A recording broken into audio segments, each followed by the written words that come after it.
Amsterdão. O gênio criativo da Holanda. A beleza de Amsterdão assenta na riqueza criada pelo comércio durante a Idade de Ouro e, no entanto, esta é uma cidade contestatária e revolucionária. A mistura de conservadorismo e inovação faz de Amsterdão uma das capitais europeias mais acolhedoras. Basta deitar uma olhadela no mapa da Holanda para perceber que a cidade de Amsterdão se encontra no local mais protegido das águas do Mar do Norte e dos seus ventos frequentes. Daí nasce a lenda de que a cidade foi fundada por dois pescadores e o seu cão que chegaram ali para se refugiarem de uma tempestade. É verossímil, embora os documentos históricos se mostrem menos precisos e falem de uma aldeia composta por homens do mar que ali se fixaram um pouco antes de 1275. Nessa data, assinaram um documento que certificava que eram construtores de uma ponte sobre uma represa no rio Amstel, o que os libertava do imposto de portagem.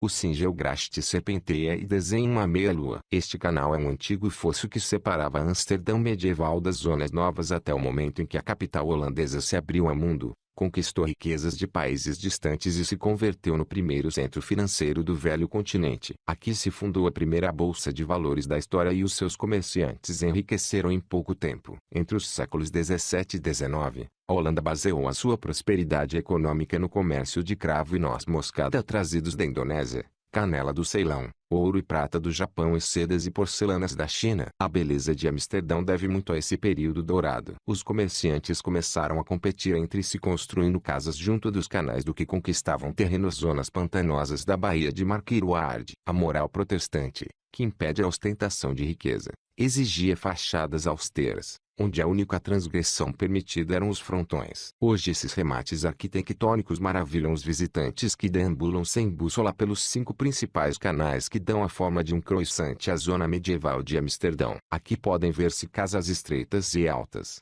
geralmente de tijolo à vista, com discretas decorações em molduras e peitoris que se refletem na água próxima. A água define esta cidade. Aqui se tem sob os pés em forma de canais e a que possa cair sobre a cabeça dos turistas.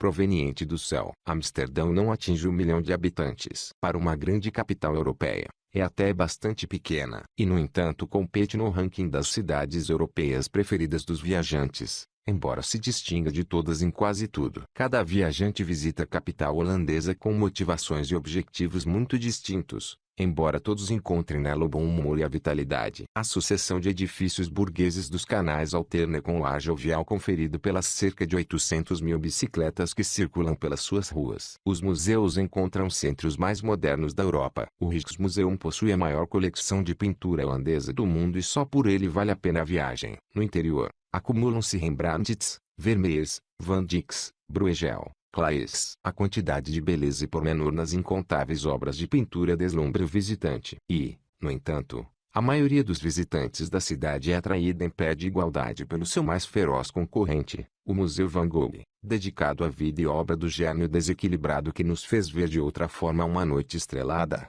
um campo de trigo ou um simples quarto desenhado com traços histriônicos e uma perspectiva diferente. A par desses centros de arte pictórica, em Amsterdã convivem pequenas maravilhas em alfarrabistas, Bruine cafés, ou cafés castanhos, o nome que os habitantes locais atribuem aos locais onde se servem infusões para os diferenciar dos que vendem outras plantas, os mercados ou os antiquários. Nessa mistura perfeita com o mundo ordenado que é o pressuposto de uma sociedade protestante, burguesa e moderadamente rica, surge um universo alternativo que seduz igualmente o visitante. Trata-se do Bairro Vermelho, o Redlicht District, bairro que em tempos foi frequentado por pessoas de má fama. Num país onde a prostituição é legal e está regulada em termos sanitários, laborais e fiscalmente, as prostitutas exibem-se em montras viradas para a rua. Quando um cliente toca a campainha, limitam-se a correr as cortinas, tapando a visão aos voyeurs ocasionais. O Bairro Vermelho é o território das coffeeshops, cujas enormes cartas oferecem cigarros, bolinhos, bolachas, pirulitos ou bombons do marijuana. Muitos dos viajantes viverão a sua primeira e única experiência transgressora neste campo e contá-la como uma piada, enquanto outros, mais experientes nestas lides, aproveitam a venda livre desta valiosa colheita, sempre no âmbito do consumo individual e numa quantidade inferior a 5 gramas. Nos últimos anos, O bairro Vermelho converteu-se numa atração turística tal que a criminalidade quase desapareceu e os forasteiros passeiam hoje por ali a qualquer hora do dia ou da noite sem medo de encontros com personagens indesejáveis. A par destas duas transgressões, Amsterdã oferece ao visitante sensações igualmente fortes. Se o visitante decidir copiar o comportamento local e optar por ultrapassar as suas próprias fronteiras, poderá beber numa igreja convertida em bar, comer um arenque cru num dos quiosques próximos da estação central, saborear alcaçuz salgado comprado numa loja com quase 300 anos de existência como a Jacob Way, beber uma Kopstot, cabeçada, uma cerveja com gin, passar a noite numa barcaça de carga convertida em hostel ou visitar o único mercado flutuante de flores que existe na Europa, o Bloemenmarkt. Os holandeses, já se sabe, são apaixonados por flores, especialmente por tulipas. Não há rua, esquina, ou mercado onde não se encontrem à venda bulbos. Aos hereges será difícil acreditar que daqueles feios bulbos nasçam flores tão belas. Os habitantes de Amsterdão, pelo contrário, procuram com ansiedade novas combinações de cores, talhos e folhas, numa febre que dura há séculos.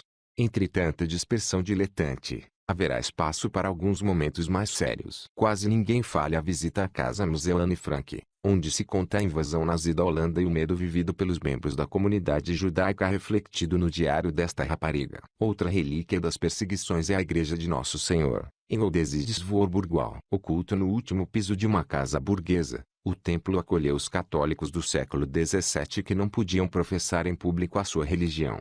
Amsterdão está repleto de surpresas que aconselham o visitante a regressar no futuro à cidade porque há sempre algo mais a descobrir. Ao passar pela Praça Dão, é fácil não reparar no monólito que guarda a terra proveniente de todas as províncias dos Países Baixos, assim como da Indonésia e Brasil, países distantes onde os habitantes da cidade fizeram fortuna, ou não ver a planta original de café localizada no Jardim Botânico cujos pés, levados para a Indonésia, deram origem aos cafezais orientais.